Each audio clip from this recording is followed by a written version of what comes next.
반갑습니다. 할렐루야. 네. 오늘 이렇게 목양실에서 이렇게 들어보니까 우리 예배팀이 찬양을 드리는데 정말 찬양이 은혜가 돼요.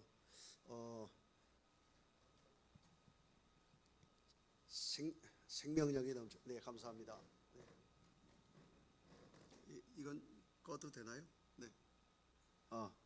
예, 잘 들리십니까? 네. 조금만 볼륨 높여주시면 좋겠습니다. 그리고 우리 특송 하시는 우리 장로님 테너가 아주 은혜가 됐습니다. 네. 같이 이렇게 마이크 없이 하려면 헷갈리거든요. 그래서 소프라노에 흡수돼 버리는데 테너는 마이웨이, 나는 테너야. 너무 잘하셨어요. 우리 예배팀하고 우리 특송팀에게 우리 다시 한번 격려 박수 해드립니다. 네, 너무 감사합니다. 박수 안 치신 분 안 계시죠? 제가 오늘 다시 한번 박수 한번 쳐보세요. 네네, 됐습니다. 네네. 자, 이렇게 박수를 제가 치라고 제안을 했고 여러분들은 그것을 귀로 들었고 또 귀로 들은 것을 실행에 옮겨야 되겠다라고 뇌가 인지를 했고 신경을 통해서 손에 전달을 한 거죠. 뭐 손은 반응해서 움직였죠. 자, 이거 안 되면 이것은 몸의 기능이 약간 문제가 있는 겁니다. 그죠? 네. 오른손 한번 높이 들어서 할렐루야 해보세요. 네. 네, 좋습니다. 네, 이제 할렐루야 하고 말까지 했잖아요. 자, 여러분들은 여기 오실 때 들것에 들려오신 분 없죠? 네, 다 걸어서 오셨습니다. 발도 정상이고 손도 정상이고 보니까 또 귀도 입도 다 정상입니다. 이렇게 우리 몸은 육체의 기능이 정상일 때 더 많은 지혜를 할 수가 있고 또 평생 살아가면서 어려움 없이 살 수가 있겠죠. 그런가 하면 또 이렇게 지금 이 양 목사님하고 저하고 누가 잘생겼다고 생각이 되십니까? 네, 그렇죠. 네네네. 네, 아니요, 잘 판단 잘 하신 것입니다. 네, 객관적으로 봐도 그렇고, 근데 이제 자세히 보면 제가 좀 난 부분이 또 있습니다. 자, 여러분들이 지금 이렇게 웃었어요. 웃었고 또 일생에서 가장 슬펐던 기억을 한번 이렇게 잠깐 해보시죠. 그런 일들이 살다 보면 있죠. 네, 마음이 어떻습니까? 즐겁습니까?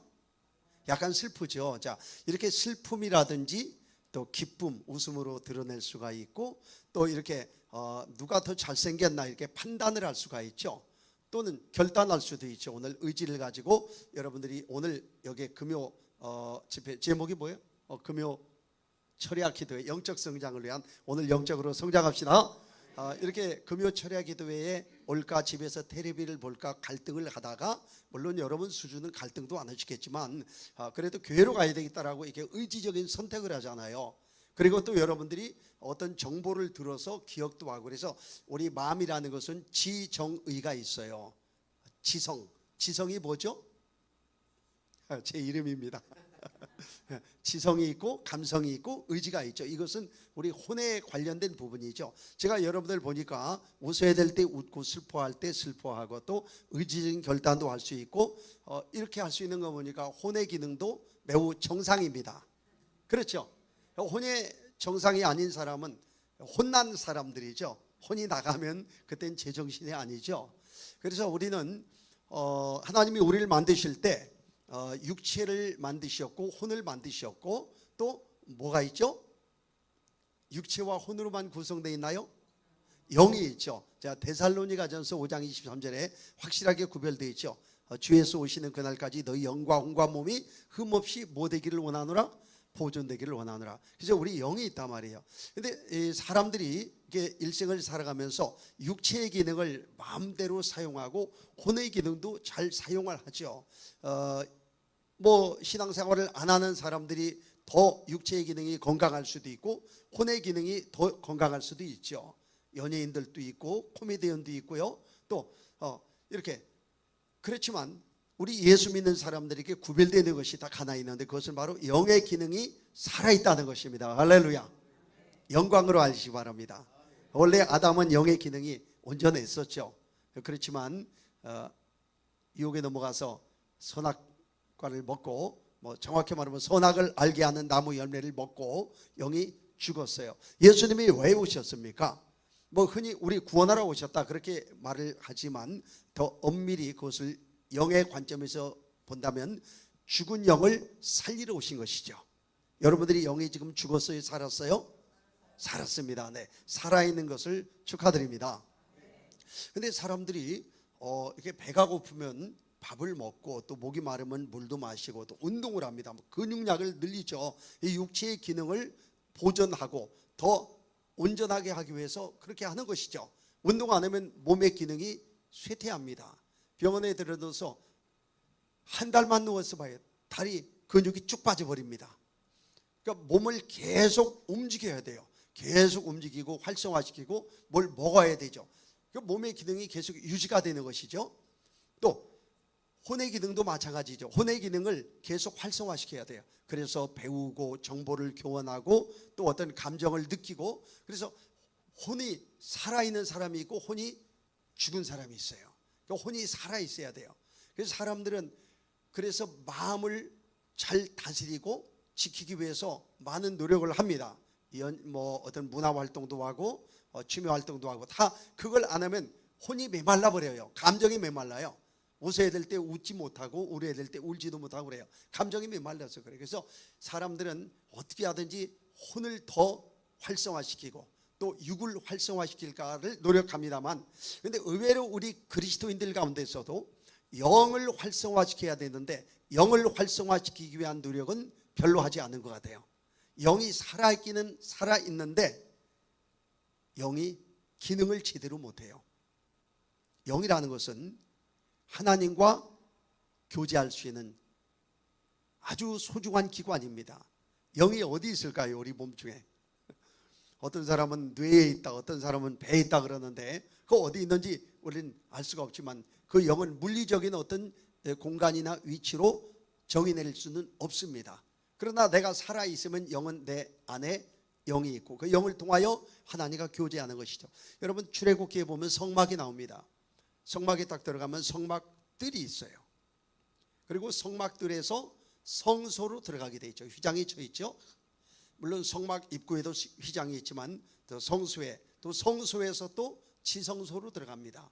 이렇게 3등분이 되었듯이 우리 육체, 몸도, 우리 사람도 몸과 혼과 영으로 되어 있단 말이에요. 몸은 성막들에 해당된다고 비유를 들자면 그렇게 합당하죠. 성막들. 그리고 혼은 성소에 해당된다고 보면 되겠습니다. 성소. 그리고 지성소는 대제사장이 1년에 한 번 들어가서 거기서 하나님과 교제하는 것이죠. 바로 영입니다. 영은 하나님과 교제하는 처소이고 성령이 우리 안에 들어오셔서 머무시는 처소이십니다. 그래서 고린도전서 3장 16절에 바울이 너희가 하나님의 성령이 거하는 성전인 것을 알지 못하느냐 그랬어요.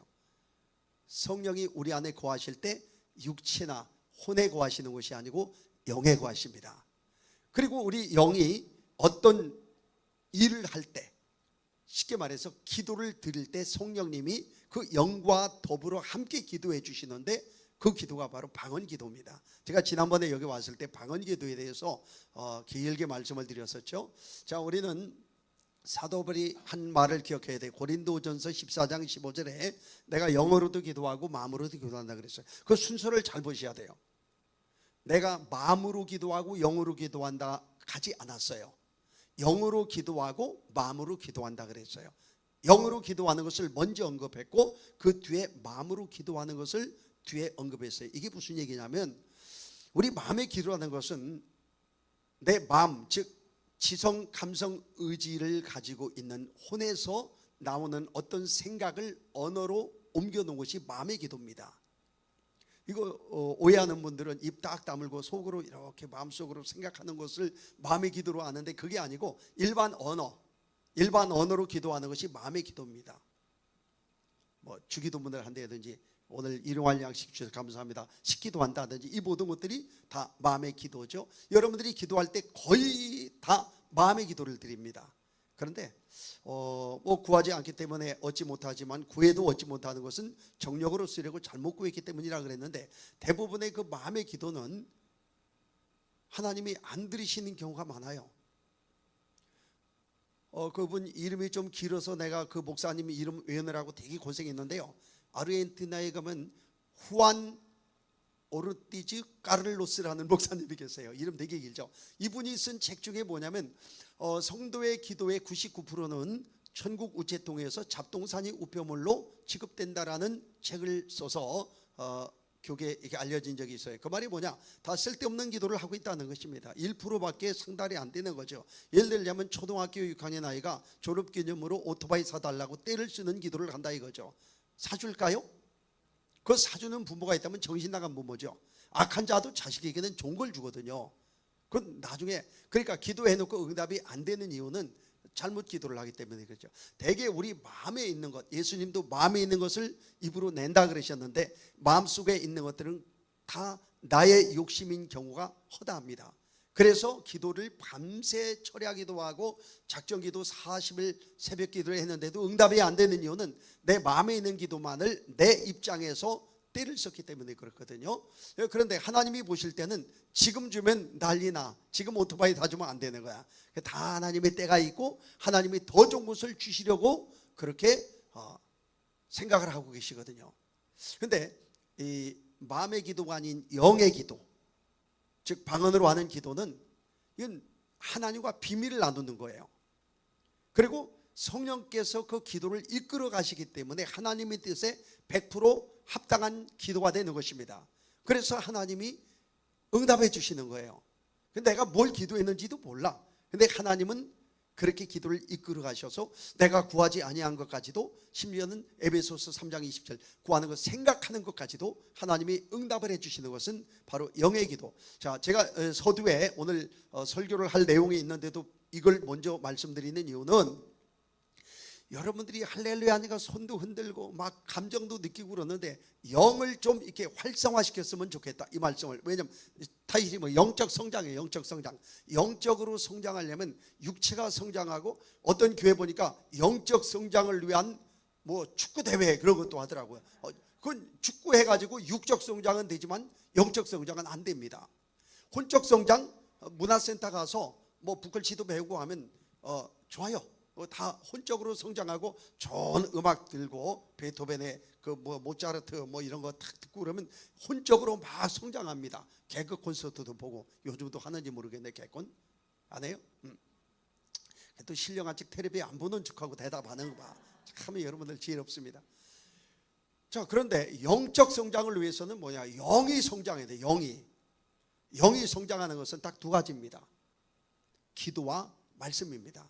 근데 그 기도가 마음의 기도가 아니라 영의 기도를 할 때 영이 더 빨리 성장해요. 물론 마음의 기도도 성장이 됩니다. 꾸준히 기도 생활하고 경건 생활하고, 그래서 그리스도의 장성한 분량이 이릅니다. 그런데 제 개인적인 경험으로는 영적 성장을 위해서는 영이 터치해야 됩니다.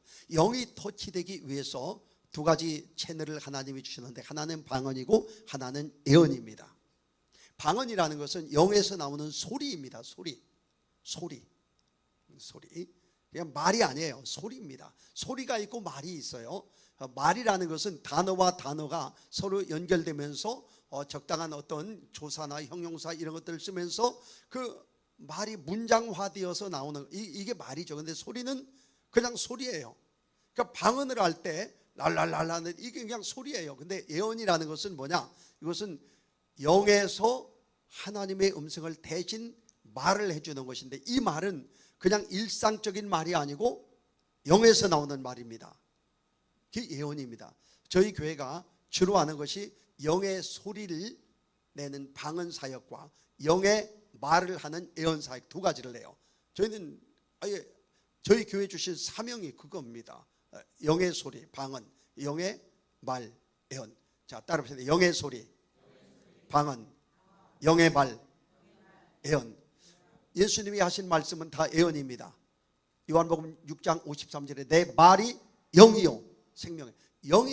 영에서 나오는 게. 그러면 성경 말씀은 어떨까요? 성경 말씀도 성령의 감동을 입어서 적어놨기 때문에 성경 말씀은 될 수 있는 대로 소리내어서 읽으십시오. 그럴 때 그것은 여러분들이 마음에서 나오는 말이 아니고 영에서 나오는 말로 변환이 될 수가 있습니다. 이 놀라운 비밀을 짧은 시간에 설명하자면 한이 없고, 아무튼 성경을 소리내서 읽다가 그 말씀이 정말 살았고 운동력 있는 말씀이 되어서 좌우의 날성 검처럼 내 심령을 막 후벼파는 경우가 있어요. 그래서 회심을 하는 것이고, 그래서 문제가 해결되는 것이거든요. 자, 다시 한번 따라합시다. 영의 소리, 영의 말. 영의 소리는 방언이고 영의 말은 예언입니다. 저희가 예언을 합니다. 이렇게 쭉 한 분을 앞에 놓고 사랑하는 형제 여차에 자 이렇게 주님이 말씀하십니다라고 말을 할 때, 그것은 똑같이 우리가 알아들을 수 있는 말이지만 출처가 마음에서 나온 것이 아니고 영에서 나왔어요. 그러니까 성령님이 주시는 말씀이죠. 그러니까 그 말씀을 들을 때 정말 마음에 감동이 되고 눈물이 팍 쏟아지고, 정말 그 말을 통하여 마치 내 자리를 들고 걸어가라 할 때 38년 된 명제가 걸어갔듯이 그 말씀을 듣는 순간에 문제가 해결돼 버리거든요. 언제 한다고요? 12월 달에 예언 집회 하기로 지금 약속을 했어요. 12월 달에 12월 며칠이더라? 12일 날인가? 그날 장날 아니죠? 네, 12월 12일 날 예언 집회에서 저 혼자 오지 않고 저희 사모 저희 집 사람도 목사입니다. 저희는 목사끼리 같이 살아요. 목사끼리 같이 밥 먹고 같이 돌아다닙니다. 같이 이렇게 저는 이쪽에 또 저희 집 사람이 이쪽에서 쭉 한 번씩 줄 서서 양쪽에서 예언을 받을 거예요. 그 예언을 통하여 놀라운 변화와 돌파가 일어나게 될 것을 기대하시길 바랍니다. 할렐루야. 네. 이상한 것이 아니에요. 사람들이 예언 그러면 뭐 미래를 점치는 것으로 알아요. 정말 그런 분들 와요. 황당해요. 저희도 무슨 이거 우리 아파트 계약에는 이게 언제 팔리느냐고 날짜 좀 알려달라고. 저 충청도 말로 제 충청도 환장하겠어요. 그런 건 예언이 아니에요. 성경에 말하는 예언은 그게 아니에요. 그거 하지 말라고 그랬잖아요. 그런 것은 점치는 행위를 하지 말라고 그랬어요. 우리가 예언 사역하니까 많이 오해들을 해요. 뭘 미래를 알아맞히는 것이 예언인 줄 알고 예언 받고 나서 황당해가지고 뭐예요 그러거든요. 예언은 고린도전서 14장을 잘 보세요. 방언은 개인의 덕을 세우고 예언은 교회의 덕을 세워요. 예언을 통하여 그리스도의 몸이 건강하게 되는 것이거든요. 그럼 뭐 그때 가봐야 하는 것이고, 이제 12월 10일 날 예언 집회를 통해서 여러분들이 한번 놀라운 변화를 체험하시고, 성경이 그렇게 되어 있으면 그대로 믿는 거예요. 자, 한번 봅시다. 요한복음 3장 16절 시작. 하나님이 세상을 이처럼 사랑하사 독생자를 주셔서 이는 저를 믿는 자마다 멸망치 않고 영생을 얻게 하려 하심이라. 아멘. 믿습니까? 예수 믿고 구원받는 것은 확실히 믿어요. 그러면 예수님이 베드로전서 2장 24절 저가 채찍에 맞음으로 너희가 남을 입었느니라. 믿습니까? 사람들이 구원받는다는 건 믿는데 남을 입었다는 건 잘 안 믿으려고 그러더라고요. 그 말씀이나 저 말씀이나 다 하나님의 말씀이잖아요. 그렇죠? 그리고 성경에 너희가 믿는 자들에게 이런 표적 따르니 너희가 내 이름으로 새 방언을 말하며 했잖아요. 그럼 방언해야 되죠. 성경에 있는 것이 이루어져야 됩니다. 고린도전 14장 1절 뭐라고 써 있는지 아십니까? 신령한 것을 사모하되 특별히 예언을 하려고 하라 그랬어요. 하나님의 명령입니다. 근데 오늘날 교회에서 예언을 안 하려고 그래요. 그거 왜 안 하는가? 이것은 예언에 대한 그릇된 인식 때문에, 잘못하는 사람들 때문에 막혀버린 거야. 건전한 사역이. 그래서 투시 성경에 어디 다 투시 은사라는 게 어디 있어요? 성경에 없어요.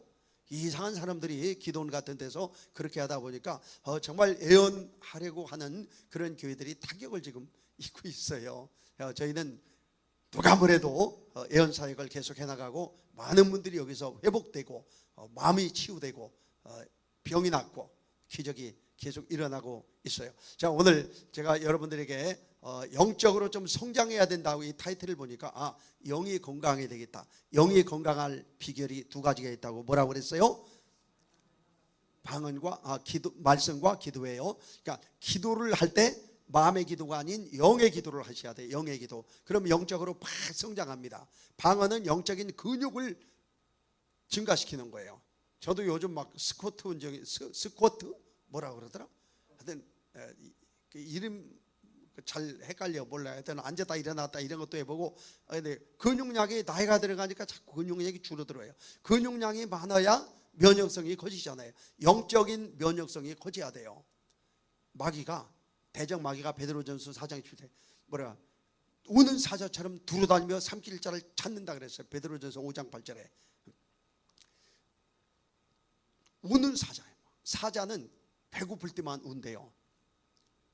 배부르면 절대 울지 않는데요. 사자가 울었다는 것은, 아니 동물의 왕인 그 숲속의 왕인 사자가 운다는 건 사자 입장에서 되게 자존심 상하는 거 아니에요? 그렇지만 울어. 왜? 배고프니까. 무언가를 삼켜야 되는데 사자가 뭘 먹느냐? 이건 영적인 비유죠. 사탄 마귀를 말하는 거죠. 누구를 삼키려고 그럽니까? 성도를 삼키는 거예요.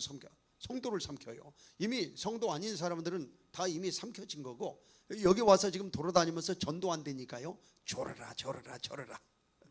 그러니까 여기 저희 교회는 물파스 하나 뒤에다 갖다 놨어요. 졸린 사람들 물파스 바르라고 눈에다가.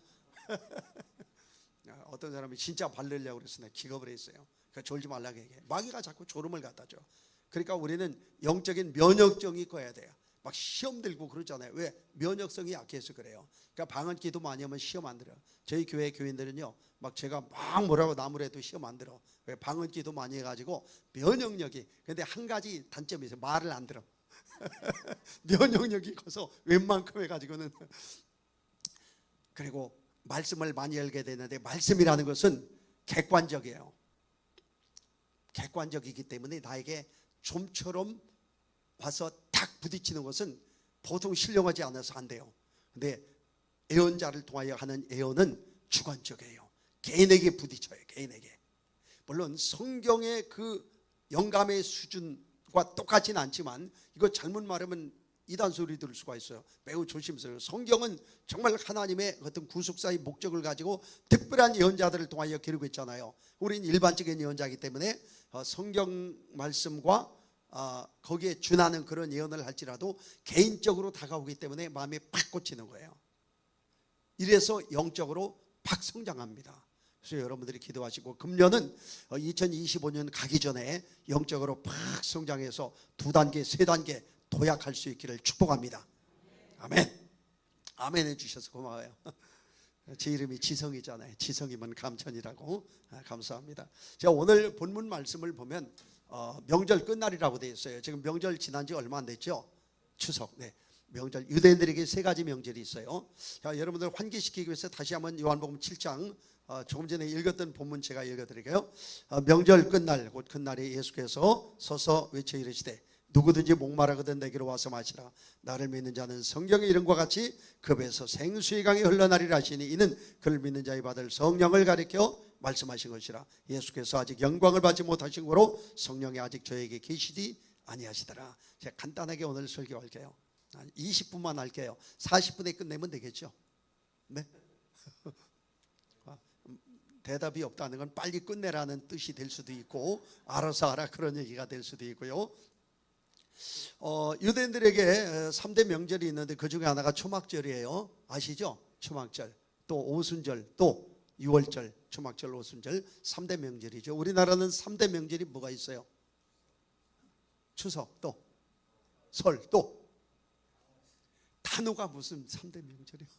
자기 생일 아니야? 자기 생일. 우리 기독교 안에 지금 뭐 부활절, 부활절 전에 사순절이 있고, 또 성령 강림절. 저희 교회는 성령 강림절을 1년의 최고의 행사로 치르고 있어요. 순복음 교회가 원래 그렇습니다. 오순절 그 기반에 하기 때문에.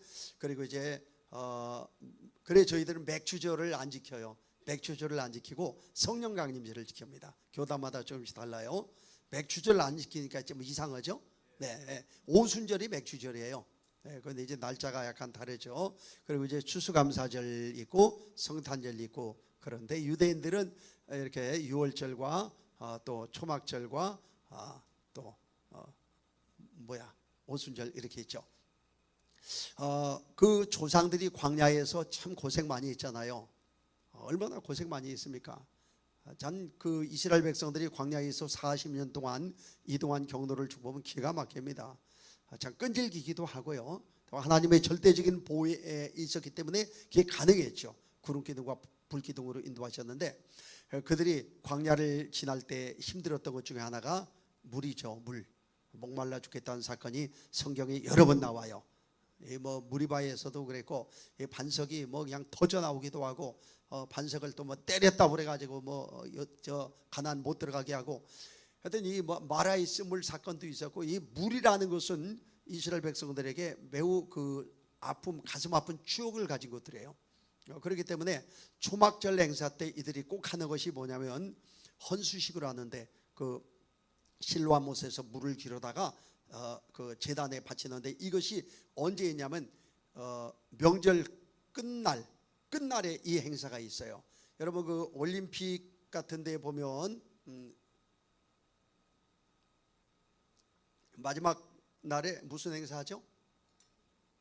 올림픽 마라톤이죠. 그 이제 마라톤을 하면서 온 그 전 세계 사람들이 거기에 시선을 집중하잖아요. 그러니까 마라톤 경기가 대단한 거예요. 이런 것처럼 그 초막절 행사의 피날레는 헌수식입니다. 헌수식을 하는데 한번 여러분들이 그 장면들을 한번 생각해 보세요. 해는 쨍쨍 떠 있고 사람들이 가뜩이나 행사 오래 참여하다 보니까 갈증도 나고 그 제사장이 에봇을 입고 막 이 헌수 그 성찬식 할 때 그 주전자 생각하시면 돼요. 높이 치켜 오를 때 햇볕에 번쩍 반사가 되고 다들 숨을 죽이고 긴장된 순간이에요. 헌수를 하는 거야. 물을 제단에 붓는 것입니다. 그게 이제 초막절 행사의 마지막이고 하나님이 자기 조상들을 그 광야에서 목말라 죽지 않게 해주신 은혜에 감사해서 하는 헌수식이에요. 다들 숨을 죽이고 있어요. 휴대폰도 다 진동으로 놓고 있어요. 막 긴장된 순간 그때 이제 헌수를 딱 함으로써 그 초막절 행사에 절정을 이루게 됩니다. 다들 침묵을 지키고 있어요. 딱 물을 부어서 다 이렇게 하려고 하는데 갑자기 군중 가운데서 예수님이 벌떡 일어나서 큰 소리로 외치시는 것입니다. 누구든지 목마르거든 내게로 와서 마시라. 나를 믿는 자는 그 배에서 생수의 강이 흘러나리라. 이렇게 외치셨단 말이에요. 완전 분위기 깨는 거죠. 헌수식 분위기가 완전히 깨지는 겁니다. 예수님이 왜 그렇게 하셨을까요? 그 자리에 다른 때 말씀하지 않고 그 자리에서 말씀하셨을까요? 타이밍을 잘 잡은 거죠. 진정한 목마름이 무엇이고 진정한 생수가 무엇인지를 가르쳐 주신 것입니다. 실로암못에서 아무리 맑은 물을 떠서 헌수식 거기에 바쳐도 그 물, 광야에서 그들이 마신 물과 같지 않고 그들이 반석에서 솟아난 그 물에 대한 그 경외심을 가지고 있을 때 예수님은 새로운 방법을 제시한 것입니다. 나를 믿는 자는 이제부터 반석이 아니라 저 실로암못이 아니라 그 배에서 생수의 강이 흘러날 것이다. 그러면서 요한복음 기자는 이것은 바로 믿는 자의 받을 성령을 가리켜 말씀하신 거다 그랬어요. 자, 흘러나고 있다라고 하지 않고 흘러 넘쳐 나오리라 그랬어요. 제건 개역 한글판이라서 흘러나리라 그랬는데 개역 개정에는 뭐라 그래요? 흘러나오리라 그랬죠. 같은 말씀에 흘려나오리라. 앞으로 일어날 미래 일입니다. 그리고 이것은 믿는 자가 받은이 아니고 앞으로 받게 될 성령을 가리켜 말씀하신 것이다 그랬어요.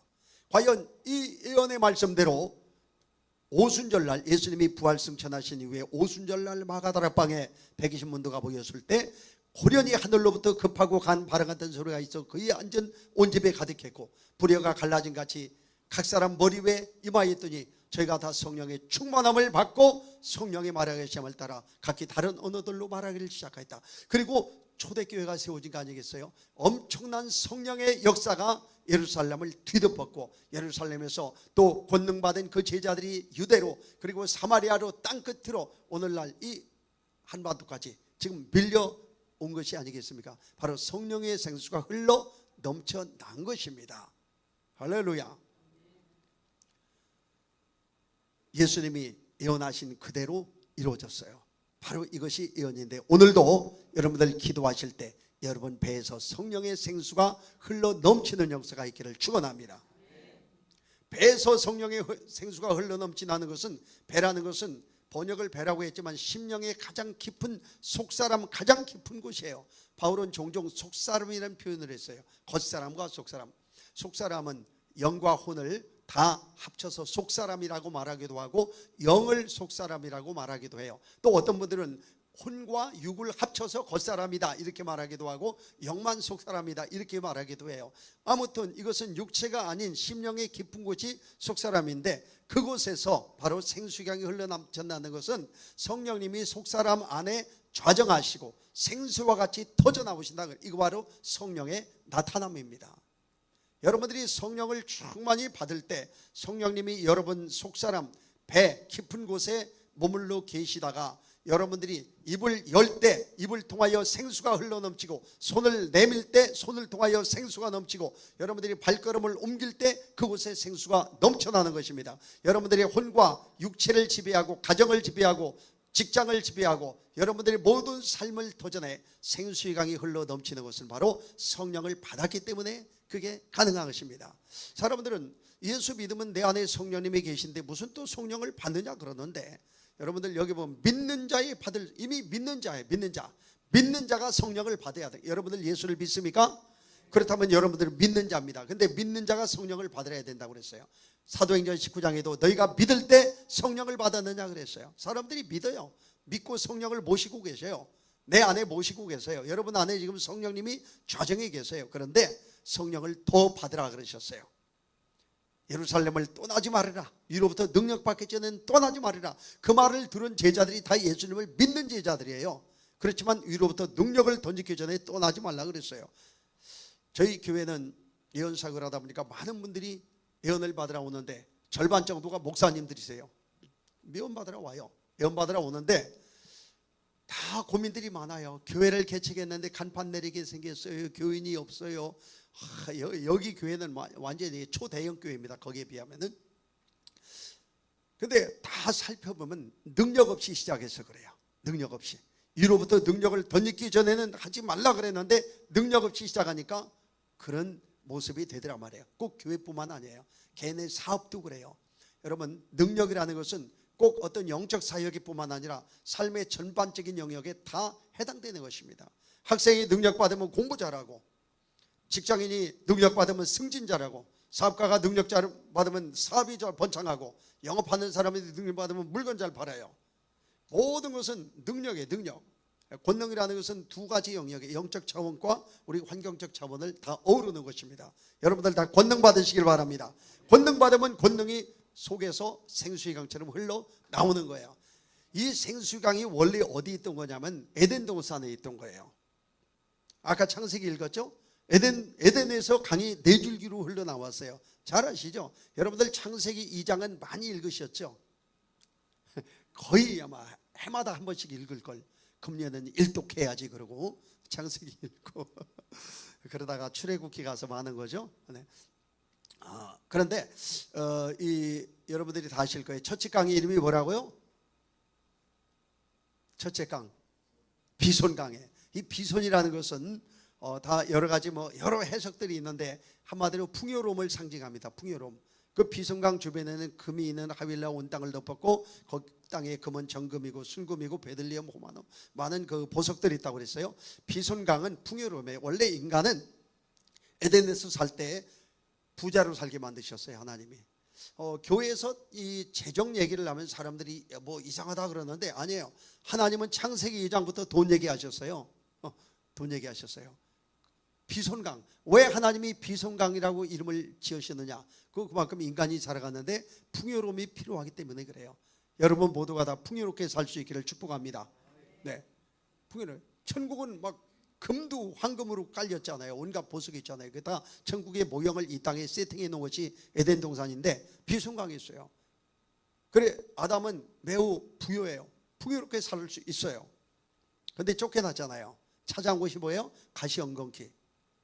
부요가 아니라 빈곤입니다. 빈곤. 오늘날 사람들이 이 빈곤의 문제, 우리나라는 그래도 잘 살아요. 한때는 못 살았죠. 그렇지만 경제 성장을 이루고 이렇게 하나님의 은혜로 지금은 풍요롭게 되어서 음식물 쓰레기 처리가 아주 골치 아픈 국책 사업이 되고 말았어요. 옛날엔 그런 게 어디 있어요. 자, 하나님이 이 땅에 비손강을 지금 회복시켜주고 계십니다. 할렐루야. 여러분들의 가정에도 비손강이 흐르기를 바랍니다. 수도꼭지 열면 비손강의 물이 팍 그냥 쏟아져 내려가야 돼요. 할렐루야. 그 둘째 강이 뭐예요? 기온강이라는 것은 이제 저 구스 쪽으로 흘렀다 그랬는데 에티오피아 쪽으로 흘렸죠. 구스는 에티오피아예요. 기온이라는 것은 은혜를 말하는데 은혜라는 것은 하나님과 우리 사이에 연결된 관계입니다. 관계가 끊어졌다는 것은 저주받았다 그 얘기예요. 여러분들은 다 예수 그리스도의 은혜로 구원을 받았어요. 여러분, 하나님의 사랑이 먼저예요? 예수 그리스도의 은혜가 먼저예요? 헷갈리죠? 여러분, 주일마다 목사님 축도하시잖아요. 예수 그리스도의 은혜와 하나님의 사랑과 성령의 교통하심, 순서가 있는 이유가 있어요. 우리 목사님은 축도하실 때 이렇게 하고 처음에 뭐라고 해요? 이제는 우리 주 예수, 이제는이라고 해요. 어떤 분들은 지금은 그렇게도 말해요. 그러니까 선교사님이 우리나라 와서 말이 좀 어눌해요. 한국말을 배우는데 이제는이라든가 지금이든가 헷갈려가지고 한참 있다가 이렇게 했다가 요새는 이렇게 했다는 말이 있어요. 저 전라도 쪽에 계신 어느 목사님은 또 시방은 그러더라고. 시방은 사투리가 아니고 한자어입니다. 요새는 우리 주 예수, 요새든 지금이든 간에 예수 그리스도의 은혜가 먼저. 예수 그리스도의 은혜가 없으면 하나님의 사랑을 받을 수가 없어요. 어떤 분이 축도하시는데 하나님의 사랑과 예수 그리스도의 은혜가 왜 그렇게 했냐 그러니까 성부, 성자, 성령이라 그랬대. 아니에요. 바울이 고린도후서 13장 13절에서 알려주셨어요. 은혜가 있어야 사랑을 받습니다. 은혜 받으십시오. 아무래도 나는 하나님이 나 사랑 안 하시는 것 같아요. 은혜가 없어서 그래요. 여러분, 기온강은 은혜의 강입니다. 아담과 하나님이 늘 교제했고 동산 가운데로 거니시는 하나님의 음성을 들으셨다 그랬어요. 은혜가 있었어요. 근데 에덴에서 쫓겨났어. 은혜가 끊어져 버린 겁니다. 그래서 저주가 찾아온 것입니다.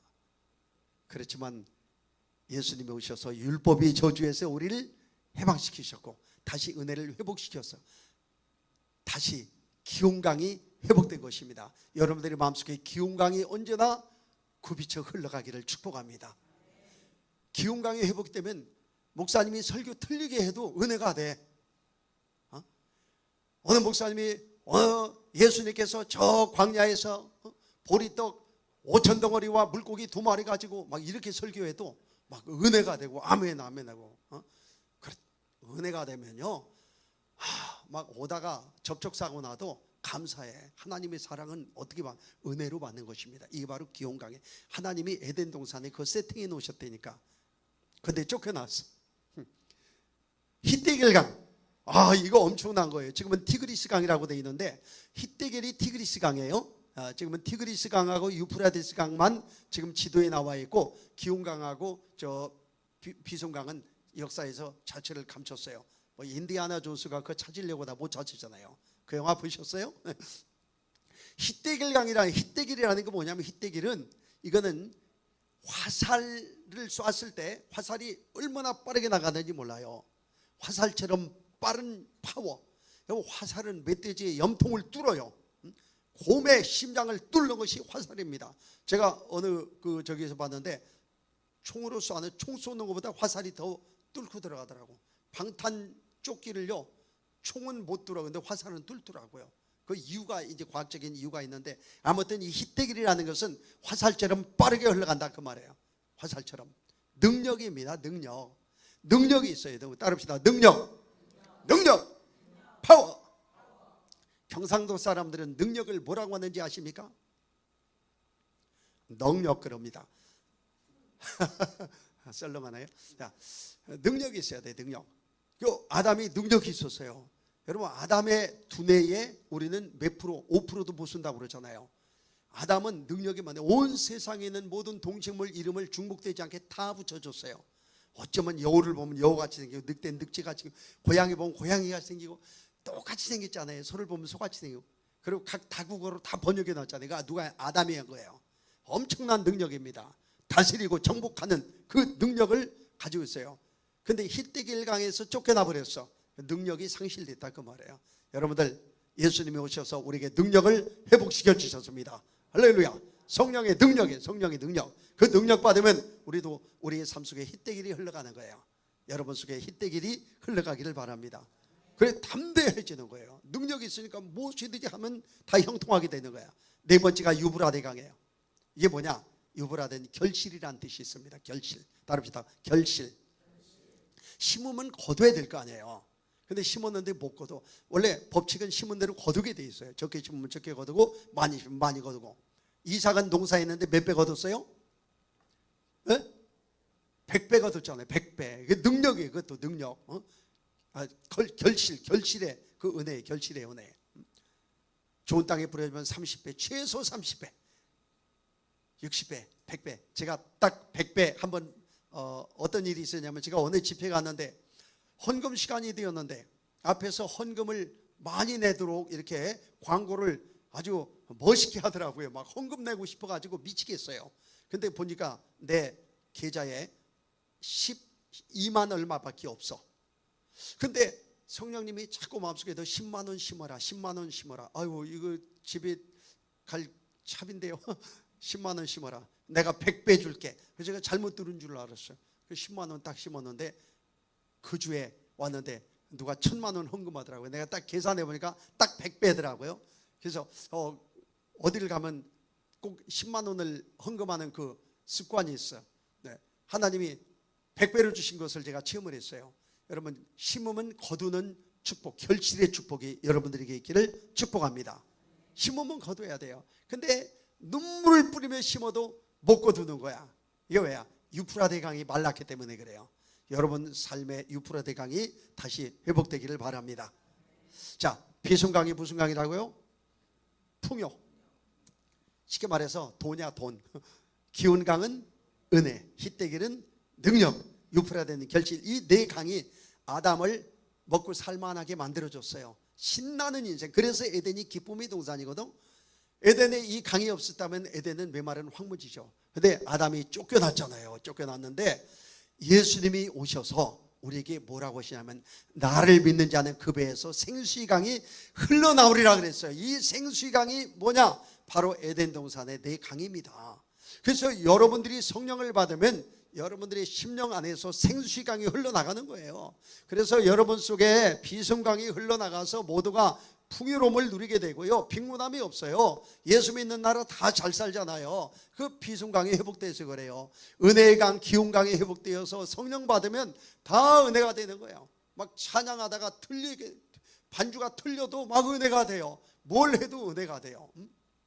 정말 은혜 받으니까요, 제가 이거 짧게 끝내야 되는데, 제가 한 번은 처음에 은혜 받고 너무 감격을 해가지고 성경책을 늘 들고 다녔는데, 그날은 어디 외출하는데 성경책을 깜빡하고 놓고 왔어. 다른 가방에 들었었나 봐.